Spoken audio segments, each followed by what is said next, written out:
इस वीडियो में एक क्वेश्चन देखेंगे। मैं आपको क्वेश्चन रीड करके बताता हूँ। If the voltage across electrostatic voltmeter is increase by 10% then deflection torque is.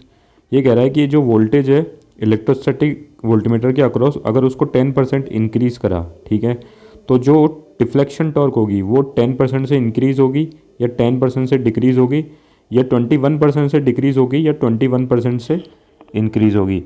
तो देखो मैं आपको इसका सॉल्यूशन बताता हूँ। मैंने इलेक्ट्रोस्टैटिक इंस्ट्रूमेंट के बारे में आपको पहले भी वीडियो में बता रखा है, तो आप देख सकते हो कि ये क्या होता है।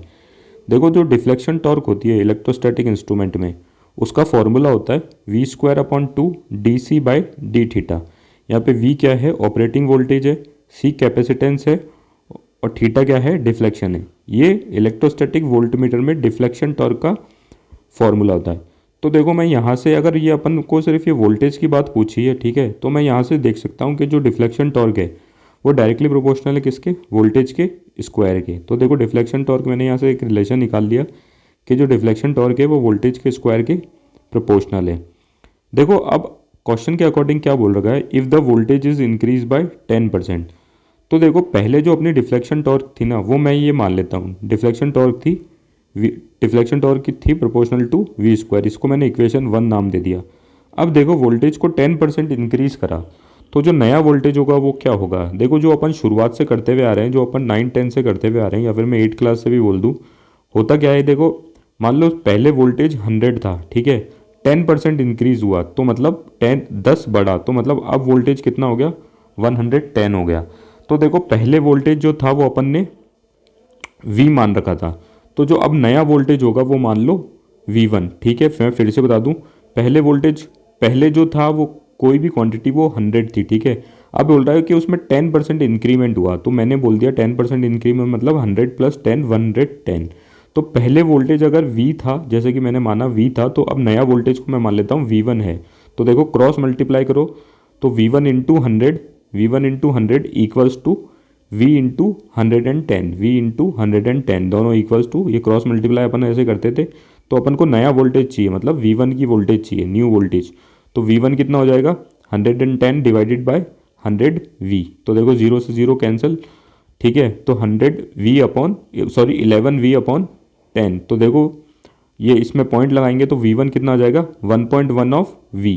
जो नया वोल्टेज है वो कितना हो जाएगा, 1.1 ऑफ v, ठीक है ना, या फिर 1.1 इंटू वी। नया वोल्टेज v1 निकल के आ गया।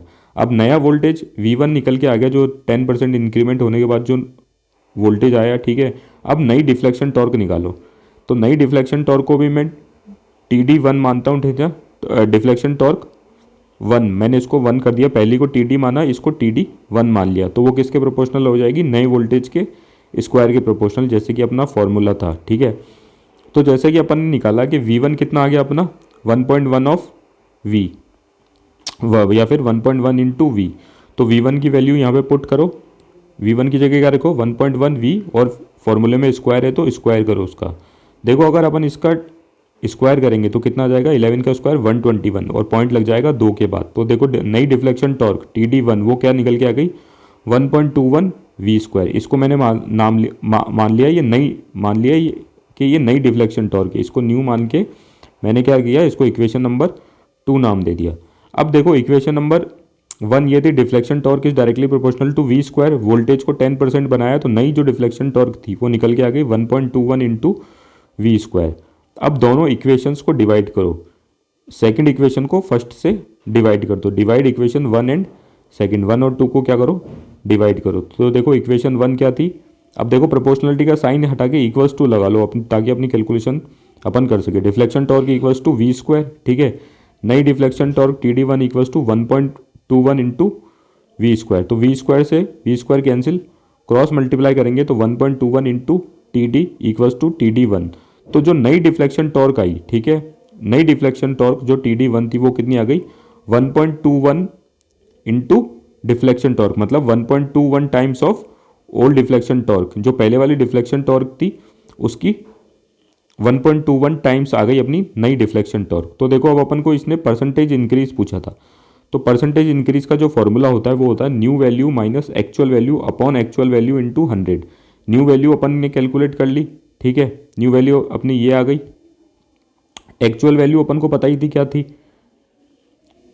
जैसे कि मैंने वो तो बताया कि एक्चुअल वैल्यू अपनी टी डी थी, ठीक है, नई जो पुरानी डिफ्लेक्शन टॉर्क थी वो टी डी थी, और जो नई deflection torque I T D one, वो कितनी आ गई 1.21 time of old deflection torque मतलब टी डी। तो देखो परसेंटेज इंक्रीमेंट का फॉर्मूला होता है new value minus actual value upon actual value into 100।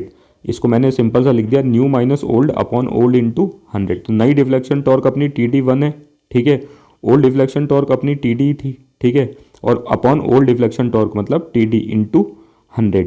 अब देखो जो नई डिफ्लेक्शन टॉर्क थी वो कितनी आ गई थी अपनी 1.21 ऑफ टी डी। तो यहाँ पे लिख दिया मैंने 1.21 into T D minus old deflection torque T D upon old deflection torque T D into 100। अब यहाँ से टी डी को कॉमन ले लो, ठीक है, टी डी को कॉमन लिया तो अंदर बच गया 1.21 माइनस 1, और ये टी डी से टी डी को कैंसिल कर दो। तो देखो 1.21 माइनस 1 तो वो कितना हो जाएगा 0.21। अब ये 0.21 इंटू ये 100 फार्मूले में है, तो 0.21 को जब 100 से फार्मूला करेंगे इंटू करेंगे तो कितनी आ गई 21% ऑफ इंक्रीमेंट। तो देखो जो नई डिफ्लेक्शन टॉर्क आ गई, तो यहाँ पे मैंने लिख रखा है new deflection torque is increase bye 21%। देखो ये जो फार्मूला है ना, इसमें ये इंटू पूरा है, यहाँ इस पूरी टर्म से ये 100 इंटू हो रहा है, सिर्फ इससे नहीं हो रहा है, देखो इस तरीके से, ठीक है, आप मेरी बात को समझ रहे होंगे मैं क्या कहना चाह रहा हूँ।